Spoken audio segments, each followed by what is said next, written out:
Hallelujah. प्रभु यीशु मसीह की महान और सामर्थ्य नाम से हम आपको आशीषित करते हैं। द अदर 167 चैनल पर आपका स्वागत है। जो भी अदर 167 के द्वारा वचन को सुनते हैं, परमेश्वर स्वर्ग से उन्हें ताजा अभिषेक से भरे और उनके जीवन में जो भी काम है यीशु मसीह के नाम से फुलफिल हो जाए। आइए हम वचन की ओर बढ़े। यहोशुआ का किताब अध्याय 1 वचन 8।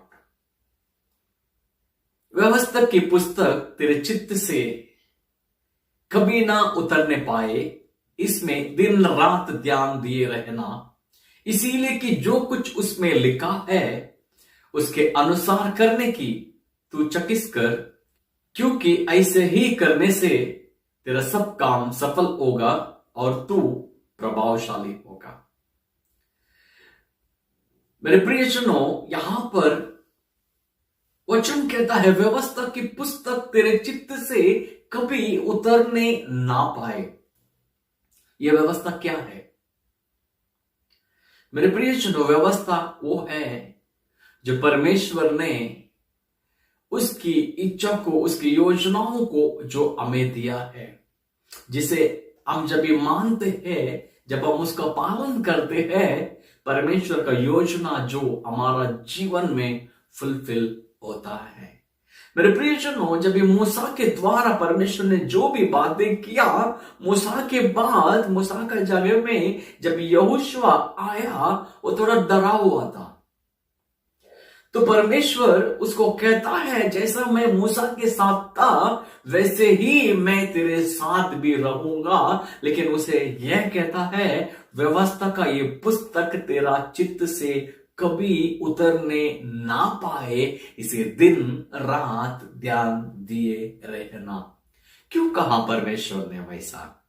मेरे प्रियजनों, यहां पर हम देखते हैं इस संसार का जो बातें हैं, संसार को जो चीजें हैं, वो हर चीज नाशमान की ओर बढ़ता है, हर चीज नरक की ओर चलती है, हर एक बातें लोगों को बुराई की ओर लेके चलता है, हर एक बातें बिगड़ने वाली बातों को सिखाती है। लेकिन परमेश्वर को जो व्यवस्था है और परमेश्वर को जो वचन है, हमें केवल और केवल सत्य, मार्ग और जीवन की ओर बढ़ाता है।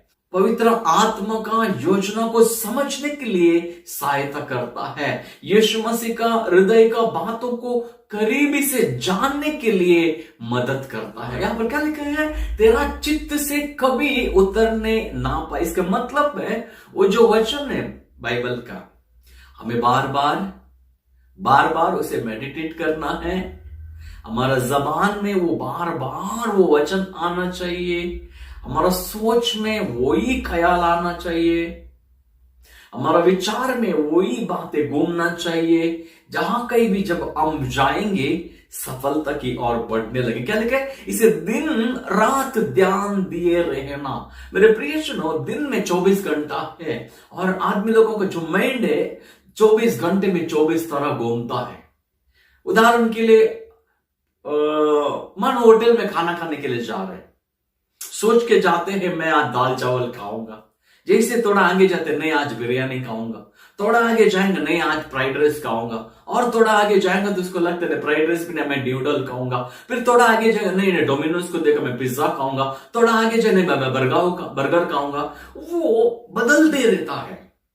लेकिन परमेश्वर का जो वचन है वो सिद्धता की वचन है, पवित्र आत्मा का प्रेरणा से लिखा गया है। वो वचन कभी नहीं बदलता है, वो एक समान रहता है, एक जैसा रहता है। उसमें जो कुछ भी लिखा है वो हमारा भविष्य के लिए, हमारा जीवन के लिए लिखा है। जब हम उसको पकड़ते हैं, जब उसके अनुसार चलते हैं, परमेश्वर हमारे साथ साथ चलता है। उसकी योजना हमारा जीवन के द्वारा होता है। इसीलिए यहोशुआ को वो वचन बताते, इसमें जो कुछ भी लिखा है उसके अनुसार करने के लिए तू चकिस कर।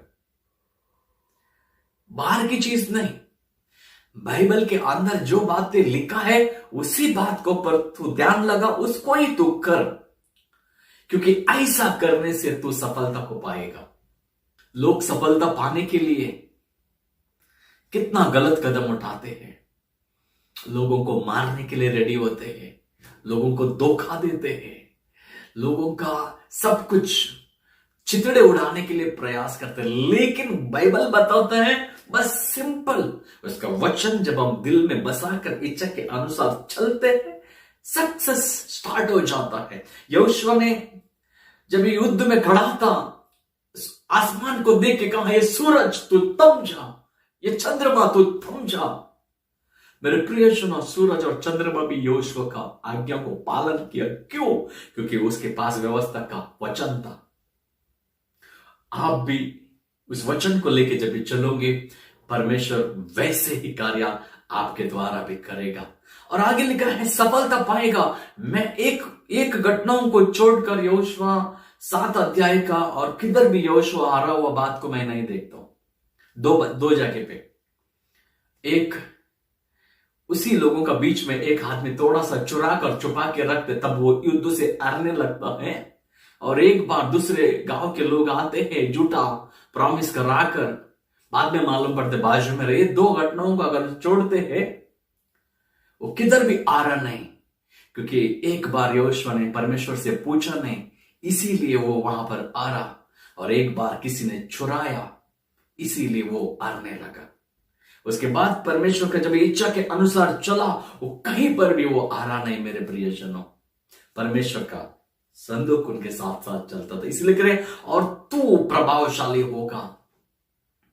मेरे प्रियजनों, आपके सामने ऐसा सुरमा कितने भी बड़ा क्यों ना हो, जब मुकदमे लड़ोगे या कोई भी चीज बातचीत करोगे, किसी भी डिसीजन लेने वाला भी रहेगा, आप उनके बीच में प्रभावशाली होंगे। उनका बात के सामने परमेश्वर आपकी बात को महान महिमा देगा, और आपके बात, आपकी जो ज्ञान की बातें, उन सब का बीच में उठ के दिखेगा, क्योंकि परमेश्वर का व्यवस्था का बातें आपके अंदर होगा और वो महान कार्यों को करेगा। मैं विश्वास करता हूं इस वचन के द्वारा परमेश्वर आपको आशीष किया है। आइए हम प्रार्थना करेंगे। प्यारे पिता, हम धन्यवाद करते पवित्र आत्मा के मार्गदर्शन के द्वारा चलने के लिए, इस वचन को ध्यान देकर बढ़ने के लिए सहायता कर, और एक व्यक्ति तुझे जानकर तेरा इच्छा के अनुसार बढ़ने वाला बने, यीशु मसीह के नाम से।